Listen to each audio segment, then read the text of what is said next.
So this is a chunky applesauce. I've got some Honey Crisps and Portland's today. I chop up a couple of apples, and this is a savory sauce. So I start a pan with some shallots and garlic. And then we're going to cook out our apples with our shallots and garlic and a little bit of apple cider just to kind of let it get going. And we're going to add lots of herbs, a little splash of cider. And then we're going to throw in a combination of rosemary and thyme. I douse the apples with a little lemon juice. So it's got a little bit of citrus flavor. And then we're going to add a fat drizzle of honey.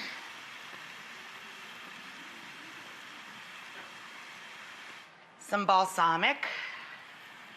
And then we're going to throw in a few juniper berries. All right, so that's going to bubble away, and then right before we serve it, I stir in some whole grain, grainy Dijon mustard, and that chunky, herby sauce with mustard running through it, sitting on top of a giant pork chop. Oh my God, they're so delicious. So the pork chops, I was seasoning them up. Kosher salt and coarse black pepper make the nicest crust. I already seasoned the other side. Get our oil in the pan. And when you're cooking these beautiful pork loin chops, make sure you take the time to brown the edges too, the sides. And you should be cooking your pork to 140 to 145. So you want to take these out of the pan and let them rest before you cut into them. And for each inch, it's going to take you about 8 minutes of pan time. So if it's 1 inch thick, it'll take about 8 minutes. These are about 1.5 inches, and it'll take more like 12 minutes, and take the time to brown that edge. So now we're going to reduce the heat on our pan, and we're going to make a reduction in the pan. In the drippings from the pork and browning all the edges, we're going to add, marsala first. Marsala or wine, whichever you prefer, or sherry. I'm going to add about 1/2 cup of marsala, and we're picking up the fond, F-O-N-D, what's stuck on the bottom of the pan. Because we're serving it with applesauce, I'm going to add a little cider to the pan as well. And again, I'm just going to let that cook down and bubble away.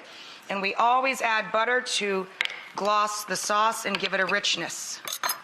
Make that sauce come together for us. At this point, our apples are cooked down to tender crisp. You can still see pieces of apple. You don't want to turn this into applesauce that's all, totally cooked out. We want a nice chunky applesauce, and we're going to stir in our grainy Dijon. A couple of big spoonfuls. That's perfect. I'm going to turn him off. The potatoes, you drain them, put them back in the hot pot. Let all of the excess water evaporate. Then we're going to put them through a food mill. First of all, when you're boiling the potatoes, throw a couple of cloves of crushed garlic in with the potatoes and mill them all together. Then you're going to melt in your taleggio. You can substitute camembert or ripe brie. Taleggio is delicious in this. Salt, pepper, nutmeg. I use white pepper in this. Either one won't matter. But the brilliant part is when your mashed potatoes are done and they're perfectly creamy and fluffy, I added warm milk and a little butter to make everybody come together.